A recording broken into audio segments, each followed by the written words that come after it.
Hello guys, mayam thumbnail loop the sukhang bira magani ado mayam na COVID vaccine kapu wi matang la hapetang mayam da pakat pathukat pa malai do adu matang da hapetang clarification masam dang thamjage ba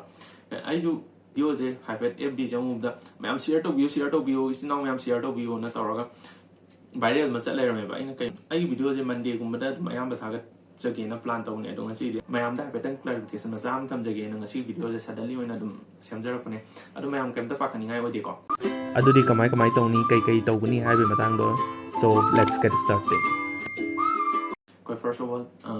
sigi disease se kai no na hargadi thrombosis with thrombocytopenia syndrome haiba adu natragana thrombocytopenia purpura haiba ko kaino sijina kamai tawge na hargadi thrombosis hargadi akoi gi normally blood vessel zira normal oina blood se sien dai na sije kai ta blood se clot taksalaga blood se phamjalaga sijina na blood ki khongjen jida kai ba pirak pai tai aduga amajina thrombocytopenia hargadi normally platelets count 1.5 lakh to 4.5 lakh neba sidagi normal value sidagi handagi tardi thrombocytopenia aduga syndrome hargadi samtamena this is anina trahum den punjang radi dum syndrome kasu yang lubale na ne tade aduga magi symptoms se kai no na hargadi sumaina brain gi singni jing de I phamjalagana koksikpa dai vomit ade mit nung nungai ta khotpa laire yang sing khotpa adagi abdomen do organa puknaba adagi back pain adai leg to organa khongkut pom khotpa adagi lungs ki singni ta organa sor hon ba wa khotpa adai chest pain laire mit to organa mit chik khotpa aduga diplopia hargadi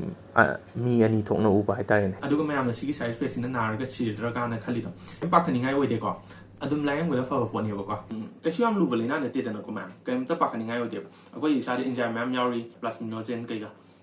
sigumba blood clot macha le ro dum thugai bangom ba vaccine kudi mon loi side effect lai tamne ado mana haije maru oina kai tare thrombosis with thrombocytopenia syndrome haije sije hape news moi news ma adagi paper publish to me am hape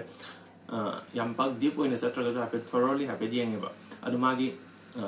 case se kamai to gena ha ka sije yam thina very rare case ne ba amna google da dum type to raga dum yeng ba kan da so dum yam the rare ha ne ba ko ai rare bu ha ning da ultra rare oina ha ning ba sigi side effects se kana da so ken ha ga de khona ma amna common oina sana riba antibiotic adaki malaria la yang da sinna riba drugs sing anti malarian drugs sida na bu hena to ya tare adu yam the rare ne da case se kyam yam na rare oi gena ha ga one in per 1 million neba million ama vaccination to wai manung da mi ama khakta da neba sigi side effects se thengai je alu tar yam the rare case ni dana